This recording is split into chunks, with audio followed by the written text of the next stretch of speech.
Esse é o podcast, não é da sua conta, mas todo mundo quer saber.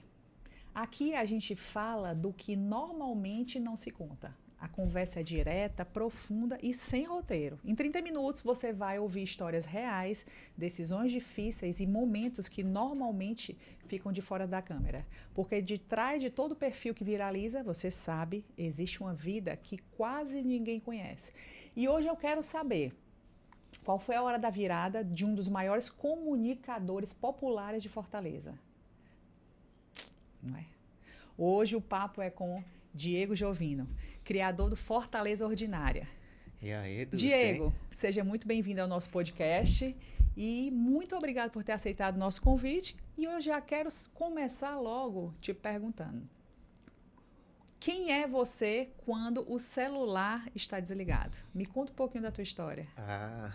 Atualmente eu sou uma pessoa mais de boa, fico em casa assistindo uma televisão, aí eu deixo o celularzinho de lado ali, fico descansando, vou pra uma academia, mas no início da minha história ali não existia celular, não existia essas tecnologias, né? Mas eu sempre fui uma pessoa de brincar no meio da rua, né? A criança mesmo, típica cearense, de brincar no meio da rua mesmo, se divertir. Estudei em escola pública, o ensino médio também foi escola pública. E brincando no meio da rua, raia, bila, se esconde, O esconde-esconde, típico 31. cearense, O né? típico cearense, entendeu? A infância popular, a infância das mães e das vós, que eu fui criado por minha avó, né? Aquela típica infância que a avó fica lá trabalhando, o meu avô ia trabalhar e os meninos tudo no meio da rua brincando. Ai, se ocupar no meio da rua. Era desse jeito. Verdade. Foi assim que eu cresci, na região da Sapiranga, né? O bairro da Sapiranga ali em Fortaleza. Ai, que bom, Diego. Então, você contando aqui para as pessoas, você não veio de uma família abonada, né? Não veio já de uma família de empresários. Me conta como foi essa sua história.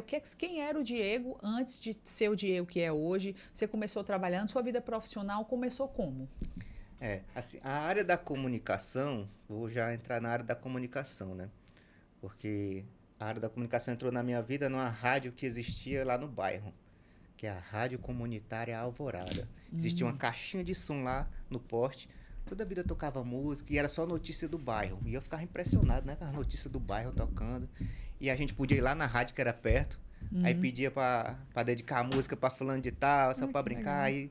E eu achava impressionante aquilo, na área da comunicação. E nesse período também eu trabalhava numa, não é Lan House, não. É a locadora de videogame de Nintendo, né? Que tinha um Mario, Donkey Kong, É bom Top Gear. demais, quem nunca? Quem derrubasse o controle perdia 10 minutos. Não podia comer chilito e jogar com o controle de videogame na mão. Essa é a locadora típica. E aí, nesse período, eu já estava no ensino fundamental, no final do ensino fundamental. No final do ensino fundamental, outra parte que entra a comunicação é o jornalzinho da escola. Na minha oitava série, no último mês da oitava série, eu entrei no jornalzinho da escola, escrevi um textinho lá e achei impressionante aquilo ali sair num jornal, né? O jornal da escola todo mundo recebia. E quando fui pro ensino médio, já entrei também no jornalzinho da escola. E foi sempre sendo diagramador, escrevendo, passando nas salas. Bora, galera, quem quiser escrever pro jornal, é só escrever e botar numa caixinha que tá lá na secretaria, a sua matéria. E assim a gente ia organizando o jornal, né? Diagramava, escrevia, ia buscar os jornal lá no centro, uma história de folha desse tamanho aqui, menino. Aí a gente trazendo mais de 1.500 folhas dentro do Cidade dos Funcionários, que era o ônibus. Isso te dava prazer, né? Demais. Eu sempre gostei desse tipo de comunicação com participação da galera, né? Eu escrevi a minha parte, mas a ideia é que todo mundo mandasse ideia e mandasse matéria e a gente botava lá no jornal, né? Esse jornal já existia antes de eu chegar lá, eu só fiz participar e tinha uma galera que fazia tudo lá também, não era só eu. Eu me lembro que na minha época de escola também tinha isso. Porque existia aqui o Comunicação e Cultura. O que é que Era. eles faziam, né? Eles pagavam 95% da tiragem do jornal e se outros 5% você tinha que ir atrás de patrocinador, né? No bairro. Então, Que aí ele assim, já estava treinando a parte comercial, né? Então, de que isso. é ensino do skin the game, de fazer o negócio sem perceber que a gente está fazendo. Era e tinha isso mesmo. Além de organizar essa parte da criação de conteúdo das matérias, tinha essa parte comercial que a gente estava aprendendo também de uma forma que eles ensinavam também no Comunicação e Cultura, né? Eles davam uma folha ensinando como é que fazia. Aí a gente ia lá nos comércios do bairro, né? Quer patrocinar o jornalzinho? Não, com R$ 50, com R$ 100, com R$ 30. E todo jornal tinha a prestação de contas. Tinha que ter, viu? Caramba. Tinha no finalzinho a prestação de contas toda bonitinha lá. Então isso já me preparava também para essa parte comercial, né? É interessante como o jornalzinho da escola, ele tinha todas essas funções, entendeu? Até a parte dessa parte comercial, eles preparavam a gente também. Sempre tinham palestrantes, eles organizavam uma vez por mês um encontro. E a gente ia lá e ouvia conversas de jornalista ou de pessoas da área comercial, tudo pronto. Então ali você já estava formando sua base de quem é o Diego, mas logo depois dali você não foi direto para o o que você tem hoje, que é o Fortaleza Ordinária. E aí depois disso você começou a fazer uma carreira qual foi seu primeiro trabalho realmente oficial? Depois desse tempo no jornalzinho da escola e no ensino médio, eu tentei várias vezes passar na faculdade de jornalismo, né? Jornalismo, publicidade e propaganda. Nenhuma das vezes eu passei. Eu batia na porta, batia assim na trave, né? Como o pessoal diz. Porque eu era muito ruim em matemática e física. Ah, meu Deus do céu, uma tristeza. O cara lá, muito bom em geografia, história, português, mas chegava matemática e física eu me lascava. A minha nota ia lá para baixo. Aí não tinha jeito nada. Não consegui passar. Terminei o ensino médio. Eu fui trabalhar no McDonald's.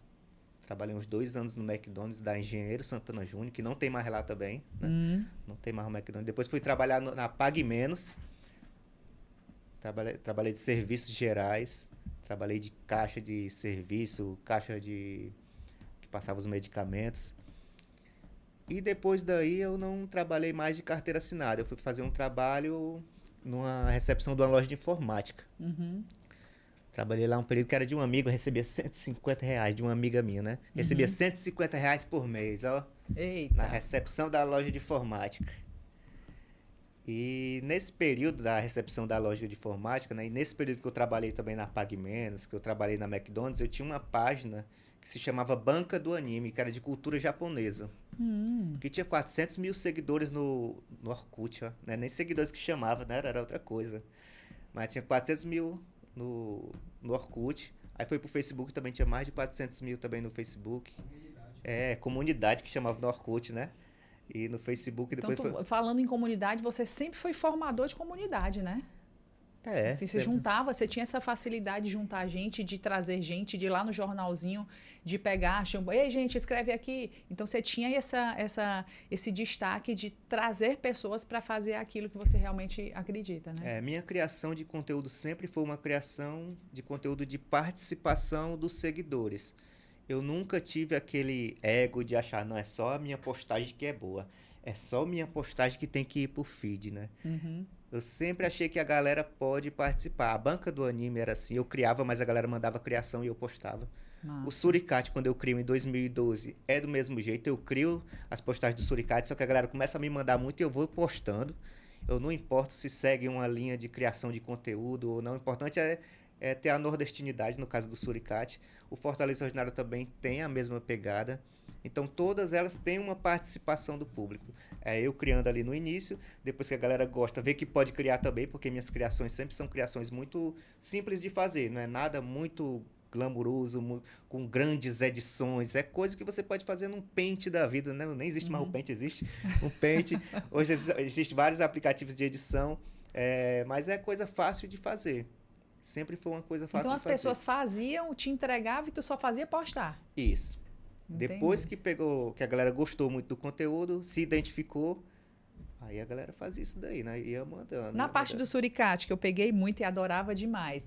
Você, tipo, fazia o suricate, entregava uma página pronta e a pessoa escrevia o texto. E você, como era essa transição da pessoa te mandar?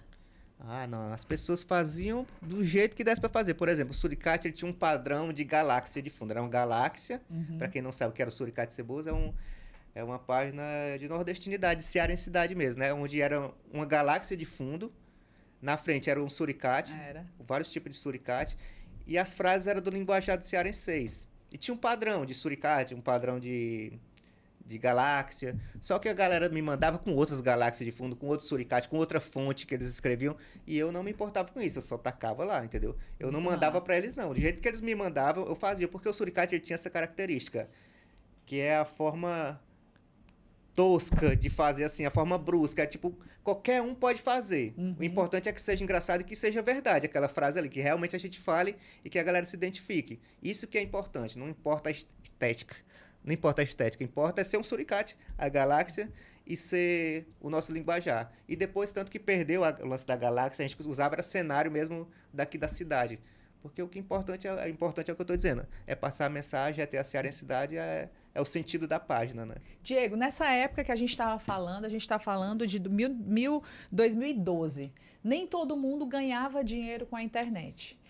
E aí, qual foi desse aí? Tanto da banca do anime, do Suricate, que a gente ainda está no Suricate, não chegou no Fortaleza Ordinária aí. Nessa época, você já monetizava com a internet? Ó, quando eu criei aquela banca do anime, né, que eu falei, que eu tinha muitos seguidores, 400 mil seguidores. 400 mil seguidores. Em 2009, 2010, 2011, mais ou menos, não ganhava dinheiro. R$ 10 uma publicidade, uma propaganda assim. E era difícil aparecer, porque era muito nichado, né, no rumo de anime. Aí a gente vendia camisa para tentar ganhar um dinheiro, vendia DVD para tentar ganhar um dinheiro. Mas sempre isso eu trabalhando na Pague Menos, na McDonald's. Porque ali eu já tinha acesso à internet, mas tudo era lan house, era na biblioteca pública em Fortaleza. Eu não tinha computador em casa, né? Eu fui ter computador em casa depois da Pague Menos, quando eu juntei um dinheiro, trabalhando na Pague Menos, aí fui e montei meu computador em casa, que foi o período depois que eu comecei a trabalhar na recepção de uma loja de informática, que eu falei. Ganhava 150 por mês, e foi onde eu criei o Suricate Ceboso naquele escritório, naquela loja de informática. Eu criei o Suricate Ceboso em 2012. E nesse período, eu estava entregando currículo nos cantos. Eu estava sendo chamado para trabalhar num supermercado, né? Caixa de supermercado Saraiva, lá no bairro, ó. Eles iam me chamar e tudo, e eu já ia para entrevista, e nesse período o Suricate estava crescendo. O Suricate começou a crescer, só que eu não ganhava dinheiro, né? Aí começou a aparecer uma publicidade. Foi? Peraí, dá uma pausa só aí. Como foi essa primeira publicidade? Porque tem muita gente que tem canais, você estava lá postando no Suricate, aí a pessoa queria postar o quê? Me fala esse primeiro cenário que você veio aí. Olha, a primeira publicidade foi do Gustavo Lobo, da Nordwest Camisetas, que existia, que eu acho que nem existe mais a Nordwest. Se existir, desculpa aí. A Nordwest Camisetas. Ele entrou em contato comigo. O Gustavo Lobo, inclusive, ele é empresário do Braulio Bessa, né? Atualmente. Ele entrou em contato comigo, ei, quero anunciar aí na tua página. Eu não sabia o que cobrar, né? A minha base de cobrança era a banca do anime, R$10, não sei o que. Eu falei, não, é R$50 uma postagem aqui no feed. Aí ele mandou uma mensagem, ei, mas tá muito barato isso aí, tu tem que cobrar mais caro. Mas pra mim tu vai fazer esse valor aí, de R$50. A próxima tu cobra 250. Que bom. R$250.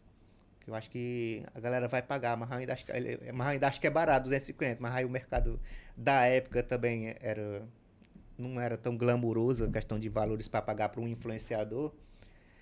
Aí ele pagou, foi a primeira propaganda, né?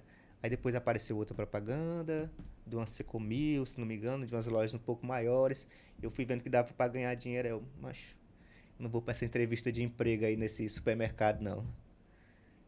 Eu vou investir aqui no Suricate, o meu tempo e tudo, que eu acho que tem futuro isso aqui. Que bom. Então foi uma grande escolha que eu tive, né? De escolher o Suricate Ceboso e não ir trabalhar no supermercado, porque eu sei que ia ocupar muito meu tempo. Eu sei quanto desgasta um trabalho da escala. Hoje em dia tá tanto falando de escala, 6x1, 6, né? Um trabalho de escala que é de 8 horas por dia, né? Verdade. Então, eu não ia ter muito tempo para criação de conteúdo intensa como era o Suricate, porque o Suricate era 12 postagens por dia, 18 postagens por dia. E isso fez com que o Suricate tivesse um grande número de compartilhamentos, porque o Suricate cresce no Facebook.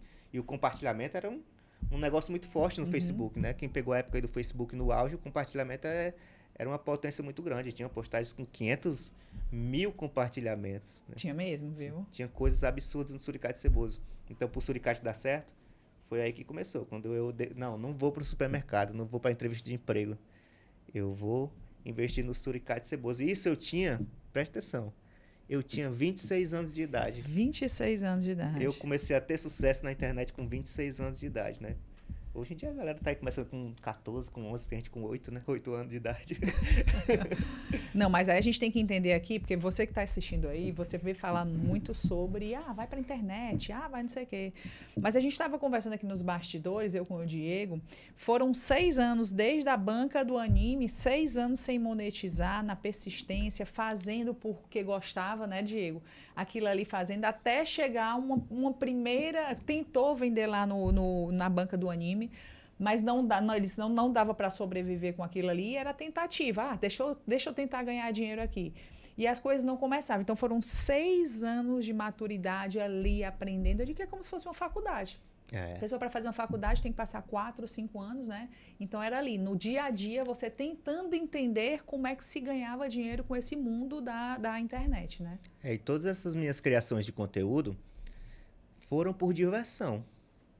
Eu não fiz nenhuma para assim, vou viver disso, porque eu não via futuro financeiro naquilo ali, entendeu? Eu via que era algo para me se divertir.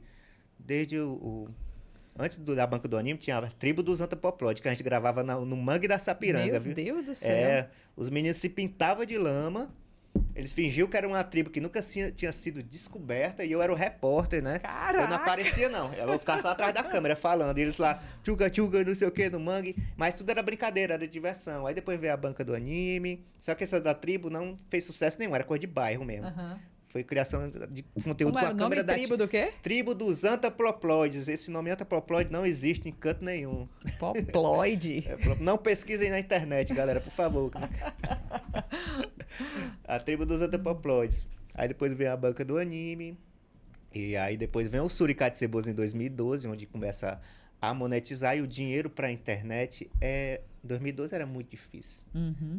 Muito complicado. As empresas pagavam muito pouco, não acreditavam muito, né? Eu sempre foram de acreditar mais em rádio, televisão. Ainda era acreditar só naquela força dos meios tradicionais, né? Que ainda tem força hoje em dia, mas hoje em dia a internet também ganhou uma grande força. Mas os meios de comunicação, as empresas, elas não apostavam tanto, entendeu? Não queriam pagar tanto, sei lá, enquanto o influenciador em 2012, 2013, em São Paulo e Rio de Janeiro estava ganhando, dá um exemplo assim, comparando, sei lá, 50 mil numa publicidade, aqui eles já queriam pagar R$900. Entendi. Entendeu? Entendi. E aí, naquela época também, a gente está falando de 2012, ainda se anunciava muito em TV aberta, era revista, a parte da internet ainda eu acho que estava começando. A gente está falando de mais de 10 anos atrás, né? 2012, 22, 25, que é onde a gente está hoje, então a gente está falando de mais de 10 anos atrás.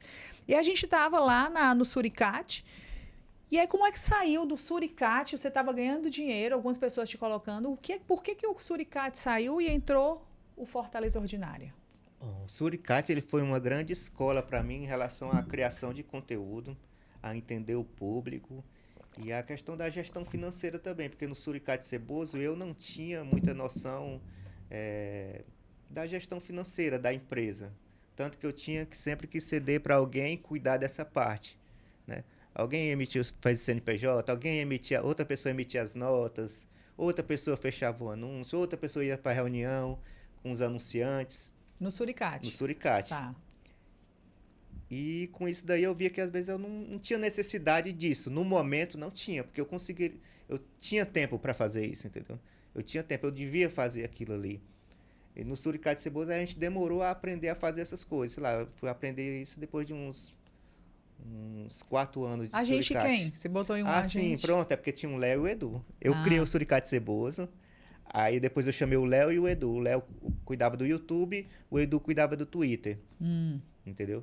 Aí a gente fez uma sociedade e começamos a organizar essa questão do Suricate. A gente alugou um espaço em 2016 para criar conteúdo. Virou uma empresa, na verdade, né? Virou empresa. Então, um negócio que era apenas postagem, começou a crescer e tomou uma dimensão. O dinheiro começou a entrar e começou a necessidade de sair de uma pessoa física em si para uma pessoa jurídica. Deixar de ser um CPF para ser um CNPJ. Exatamente. Até porque quando o Suricate começa a crescer, começa a entrar patrocinadores, tem patrocinadores que são menores, empresas menores, mas de repente chega uma empresa, a Solar, a Coca-Cola, chega a Tridente, chega a empresa multinacional, aí eles tem que emitir nota, tem que ter não sei o que, cartão CNPJ, tem que ter... Ai, meu Deus! Como tem que ter o número de inscrição municipal, estadual. Aí você fica assim, meu Deus, como é isso? Aí é nesse momento que você procura uma pessoa que entende. Depois que você vê como é que funciona aquilo ali, dá pra mim fazer isso daqui. E foi justamente isso que a gente fez. Aí em 2016 a gente assumiu a frente disso, a gente alugou um espaço para trabalhar, a gente investiu o dinheiro que tinha do Suricate, o resto, um pouquinho que tinha do Suricate para comprar uma geladeira, um negócio e tornar um ambiente para a gente trabalhar junto e criar conteúdo para o YouTube também, né? Entendi. Pronto. Aí a gente vai passar do Suricate para o Fortaleza Ordinária. Como foi essa transição? Por quê? O que foi que aconteceu? Rapaz, questão financeira mesmo. O Suricate Ceboso, como era 3 pessoas e o dinheiro que entrava não era tanto, e eu tinha 2 crianças, né? Eu já tinha 2 crianças, aí ficava meio apertado para mim. Eu tinha que pagar aluguel, tinha as 2 crianças, eu tinha uma família para sustentar já, eu já não era uma pessoa sozinha, diferente de quando começou ali em 2012. Então, o Suricate Ceboso começou a ficar apertado para mim financeiramente, mas eu continuava no Suricate Ceboso. Certo. E eu já estava meio descontente por conta da questão financeira e também questão de ideias. Entre nós 3 já não batia a ideia, um pensava uma coisa, outro pensava outra. Já não tinha aquele entrosamento. Estava deixando de ser leve para ser uma coisa bem blocada. Isso. E financeiramente estava difícil para mim. Aí lá em 2018, eu fazia crédito amigo nessa época, ó. Eu pegava o dinheiro do crédito amigo só para ficar guardado ali. Era uma coisa sem futuro que eu fazia, mas me ajudou. No final das contas, porque com esse dinheiro eu fui morar lá no Janguru Sul, num apartamento que já era meu, seria meu. Aí eu fui lá morar com R$ 500. Esses R$ 500 me salvou do crédito amigo, de passar um mês lá. E nesse mês lá, o Fortaleza Ordinária já tinha sido criado. Já estava rolando uns 3 meses de... Não, 3 meses não. 8 meses de Fortaleza Ordinária. Tá. Eu criando conteúdo pro Suricate e pro Fortaleza Ordinária. Os dois ao mesmo tempo, né?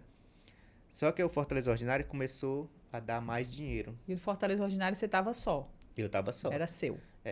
Começou a dar dinheiro, mas não é mais dinheiro, era muito mais dinheiro que o Suricate, né? 10 vezes mais que o Suricate, dependendo, 20 vezes mais que o Suricate. E eu acho que não dá mais pra me ficar no Suricate, né? Eu tenho um apego muito grande ao Suricate, a história minha, ter criado os personagens e tudo, mas isso aí não paga as contas, não. Isso aí não paga as contas.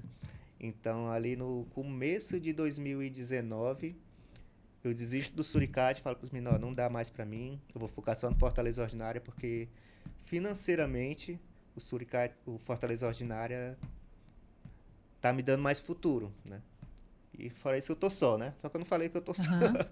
Mas pra mim valia mais a pena. E eu tava mais contente com a criação de conteúdo do Fortaleza Ordinária. Eu tava mais animado, mais empolgado. Aqui eu já tava meio triste. Entendi. Não só financeiramente, como também de ânimo pra criação de conteúdo. Entendi. Né? E foi aí a decisão. E quando eu chego com o Fortaleza Ordinário, eu já chego mais maduro. Né? Eu já sei criar um CNPJ. Eu já sei ir atrás como é que faz para emitir a nota fiscal. Então eu já chego mais pronto no Fortaleza Ordinária. Que escola, hein? Então, ali a gente está falando do Diego com quantos anos? Aqui 2019? Que eu já tô com mais de 30. Mais de 30, tô né? com 32, mais ou menos. Eu sou ruim de cálculo pra caramba. 33 anos, eu acho. É a idade de Cristo.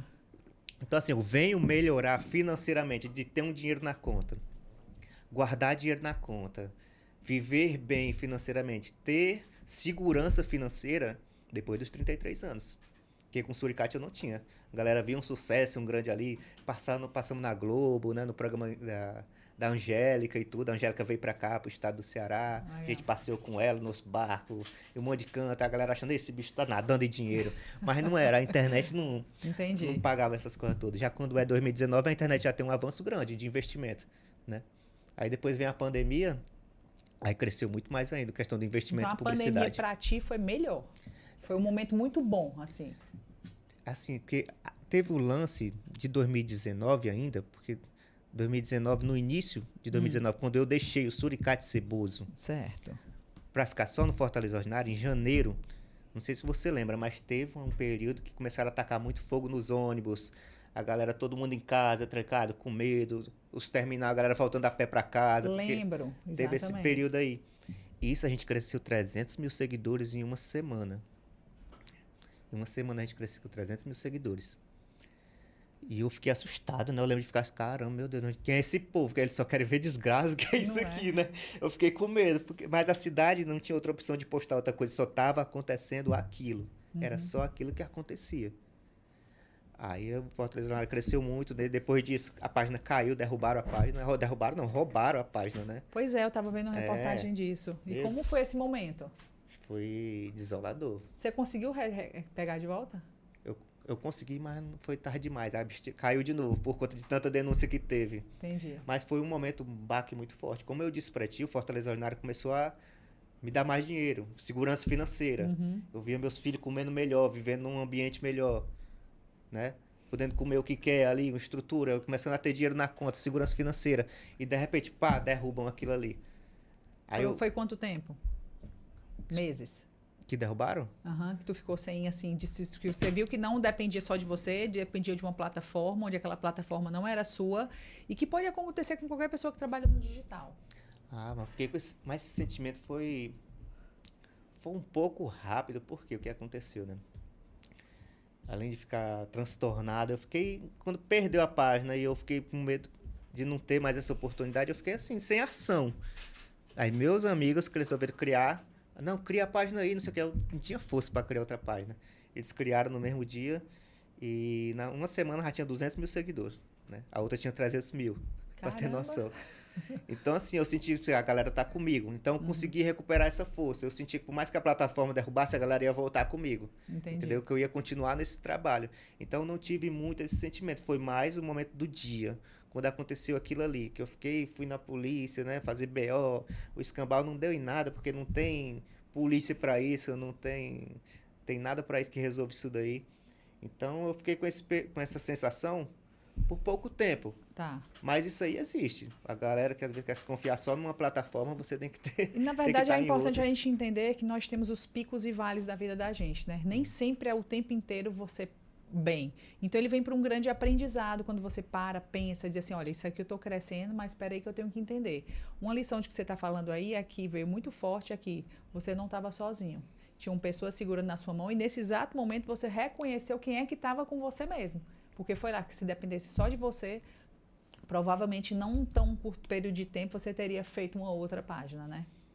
Porque você fica muito abalado, né? A galera... E lá em 2019 ainda tinha galera com pensamento, o cara tem só uma página, mano. É só uma página, não sei o quê. Não é um trabalho do caramba para conseguir uma página daquela ali. Você estava me falando, são tantas postagens por dia, pensamento, isso. E, na verdade, é tudo, né? O comercial, é o financeiro, é tudo, né? Postagem, equipe. Ou você já tem uma equipe de quantas pessoas? Hoje tem 7 pessoas no Fortaleza Ordinária. Tem uma equipe de 7 pessoas, é uma gestão de pessoas. Então isso é muito importante. Diego, qual é o aprendizado que você tem hoje depois de um sucesso? Você veio de uma família onde você construiu tudo isso. O que é que esse sucesso hoje te trouxe como uma mentalidade mais forte, como uma pessoa... Você se considera uma pessoa bem-sucedida financeiramente e empresarialmente, de que pegou um negócio do zero e fez um negócio crescer? Eu me sinto bem-sucedido financeiramente. Eu não sou um cara rico, milionário, que tem milhares de dinheiro, mas eu me sinto estável financeiramente. Eu sinto que tenho dinheiro para me viver nos próximos anos muito bem. E eu sinto que eu já organizei também o meu trabalho a ponto de eu ter mais tempo para mim, para eu descansar, para eu cuidar de mim, para eu não viver tão freneticamente atrás de dinheiro. Porque tem gente, às vezes, começa a crescer muito e quer ir atrás de dinheiro loucamente e esquece de cuidar da saúde, de viver um pouco com os filhos, de brincar um pouco, de sair para passear. E acho que isso foi uma das coisas que eu mais aprendi, né? Porque viver sem dinheiro, eu já vivi antes dos 33 anos, eu vivi o tempo todo sem dinheiro, né? Era sempre no limite, naquele limite. E eu não sou um cara de vislumbrar, quero ter o melhor carro, quero ter a melhor casa, quero morar na melhor região. Eu não tenho isso na minha cabeça. Eu vivo de uma forma muito simples. Eu tenho um bom dinheiro, mas eu não pego esse dinheiro loucamente. Não, tô ganhando aqui, sei lá, 1 milhão, vou comprar um carro de 400 mil aqui à vista, porque eu quero muito esse carro. Não, eu quero um carro que funcione, que leve a minha família, que ele não quebre tanto. Eu quero conforto. Exatamente. Eu quero conforto. Não quero luxo, aqueles luxos, não. Eu quero conforto. Uma casa confortável, um carro confortável, uma vida confortável. E é o que eu digo, vem a grande liberdade, né? Onde o dinheiro ele não te compra. Você é uma pessoa que está me parecendo muito madura, Diego. E parabéns pela sua maturidade, porque eu falo muito sobre isso. Então, o dinheiro ele vem para te dar conforto. E quanto mais custo você vai tendo, você às vezes você quer ter um carro melhor, como você falou, uma casa melhor, você está criando um passivo que você está colocando peso nas suas costas, onde você vai ter que trabalhar a vida inteira para manter aquilo que talvez nem é o que vai te fazer feliz. E às vezes você ter esse equilíbrio e essa maturidade, não, deixa eu guardar, deixar o dinheiro, deixa eu investir em outras coisas, deixa eu criar uma renda passiva, deixa eu criar um outro negócio. Vai começar a fase agora de você ter outro, ou não sei se você já tem, de ter outros negócios onde você não precisa estar no operacional, mas você é um investidor e aquilo ali vai te dar uma renda recorrente. Então, esse saber diferenciar ativo de passivo, passivo é aquilo que só vem para tirar dinheiro de você. Você começa a ter uma estrutura de novela, de quadro, onde aquilo ali só está tirando dinheiro de você e vai te fazer entrar numa roda dos ratos. E você é uma pessoa, muito, pelo que você está me mostrando, é uma pessoa muito equilibrada. E parabéns por essa filosofia. Eu queria que nas suas pautas você levasse muito isso, porque tem muito empreendedor aqui nesse exato momento que acha que tem que, para ter sucesso, tem que ter o melhor carro, porque se eu não tiver assim, as pessoas vão achar que eu não tenho o know-how de poder vender. Então, as pessoas vão se ludibriando por criar uma renda, uma estrutura passiva de muita despesa que às vezes tira a pessoa do eixo, né? Então, essa simplicidade é sempre bom levar na vida, que é o berço que você está passando aqui pra gente. E tem gente que leva muito a vida querendo o status, né? Isso. A pessoa já vive bem financeiramente, já é um grande empresário, já tem um grande nome, mas às vezes quer ter um status, como eu disse, às vezes quer botar um carrozão porque ele é um grande empresário, aí não, tem que ser o melhor carro, eu sou um grande empresário, tem que ser o melhor carro. Eu sou um grande empresário, tem que ser a casa, a zona maior mansão de tal canto. Só que é o que você disse, quanto mais você inventa essas coisas, mais custa, às vezes mais estresse para trabalhar, para correr atrás, para pagar essas contas, você vai ter que ir atrás. Diego, eu acho que nossa história, nossa conversa aí merece uma parte 2, porque você tem uma pessoa de muito conteúdo. Para a gente finalizando aqui, eu queria te fazer 5 perguntas que eu quero que você não pense. Você só diga uma palavra que represente aquilo ali, tá? Uma decisão que mudou a sua vida. Decisão que mudou a minha vida, com certeza foi a de não ir trabalhar de caixa e resolver viver da internet. Pensei nela também. Um medo que você teve que vencer. O de aparecer, ó. Os meus trabalhos sempre foram atrás das câmeras ou atrás do computador, só postando na internet. Quando disseram que eu tinha que aparecer nas televisão, subir em palco, apresentar um podcast, como eu apresento também hoje em dia, aí eu tive que vencer esse medo, porque eu não sou fã disso, eu não gosto muito de aparecer. Se eu pudesse não aparecer, eu ficava só escondido, mas a necessidade do mercado exige, né? É o desejo de consumidor. Apesar de eu gostar da comunicação, e não é que eu ache chato aparecer, mas é porque não é o meu forte, não é o meu forte. Algo que você teve que perder para chegar onde você chegou. Algo que eu tive que perder? Com certeza foi... Não, o que eu tive que perder... É uma pergunta um pouco mais... Eu perdi muitas coisas. Eu acho que eu perdi muito... E são coisas que eu contava muito na minha vida. Foi muito... Não é que eu perdi as pessoas, mas eu perdi muitos momentos com os amigos, momentos de passear, de viajar, de cuidar mais de mim. Acho que foi isso que eu perdi muito para conseguir chegar onde eu cheguei. No início, eu perdi muito isso. Depois que eu vi que eu já estava com um nível muito alto, que eu estava bom financeiramente, que eu estava mais estruturado, eu vi, não posso ficar mais perdendo isso aqui. Eu acho que é uma grande lição, porque muita gente hoje já quer ter o conforto antes do trabalho, né? Então, também, eu digo que são fases da vida. E são sacrifícios, entendeu? Você passa ali, tipo assim, eu não me arrependo. Eu acho que só podia ter sido mais cedo. Eu podia ter tomado essa decisão de voltar a sair, de voltar a cuidar mais de mim, as coisas, antes. Mas acho que o que eu mais perdi foi isso. Eu perdi saúde, então eu perdi muito, sair muito com os amigos. Teve o ganho, né? Um conselho para quem quer começar hoje do zero. Essa aqui é a clássica, né? Para quem vai começar. É começar, né, galera? É começar. Eu acho que no meu meio, é começar com o que você tem mesmo. Não tem medo. O celular, se for um Samsung, se for um celular mais pebinho, os mais antigos. comece. Não tem microfone, faça. É fazer acontecer mesmo sem medo. Porque a internet, ele tem esse potencial. A internet tem esse potencial de o caboclo ali com uma câmerazinha parada, tipo o Whindersson Nunes, né? Ser o maior canal do YouTube com uma câmerazinha parada e o Porta dos Fundos com um grande estrutura, estúdio, escambau, não sei o que, tem menos inscrito do que um cara que é só uma câmera parada. Verdade. Então é começar, usar sua criatividade, não ter medo de aparecer, né? Como eu aqui também não tive medo, apesar de eu ter medo de aparecer, mas tacar a cara ali, vencer os seus medos. Uma das principais coisas é vencer os seus medos e disciplina. Vencer os seus medos e disciplina. Disciplina vencer em qualquer trabalho. Disciplina em qualquer trabalho. Ah, na internet eu gravo na hora que eu quiser, não sei o quê. Tem isso a hora que quiser? Pode ser, mas tem que ser todo dia. Tem que ser vários momentos. Você tem que se dedicar, tem que ser disciplinado. E é isso também, vencer os medos, porque... Ah, Maria, a galera não gosta de escutar a própria voz, às vezes, no celular, né? Imagine se ver no vídeo também. A galera não quer se ver, não, mas aí tem que se ver. E os outros tem que ver também. E, Diego, para finalizar, um sonho que você ainda não realizou? Um sonho que eu não realizei. Sabe qual é que tá sendo meu sonho? Porque eu sempre gostei muito de fazer esporte. Fazer esporte, atividade física. E nesse período que eu passei trabalhando muito, sentado, muita coisa, eu perdi muita mobilidade. Eu não consigo mais fazer esse esporte. Aí eu comecei, agora voltei, né? Ontem a fazer fisioterapia. Eu já sinto melhora. Então, meu sonho é aí. É voltar a fazer esporte, praticar esporte, porque isso me ajuda muito psicologicamente. Qualquer coisa que me ajude psicologicamente, me deixar mais leve, é o meu sonho. Entendi. Porque eu acho que financeiramente, eu trabalho, eu estou muito bem. O que eu preciso é melhorar minha cabeça, o meu corpo e me sentir melhor.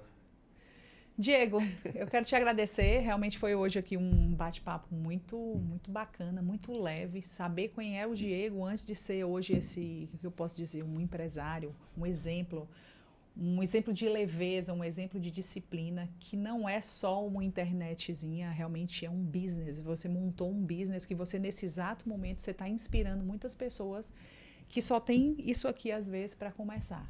E realmente sua história, ela dá acessibilidade e como exemplo, como você inspira pessoas que podem começar do nada.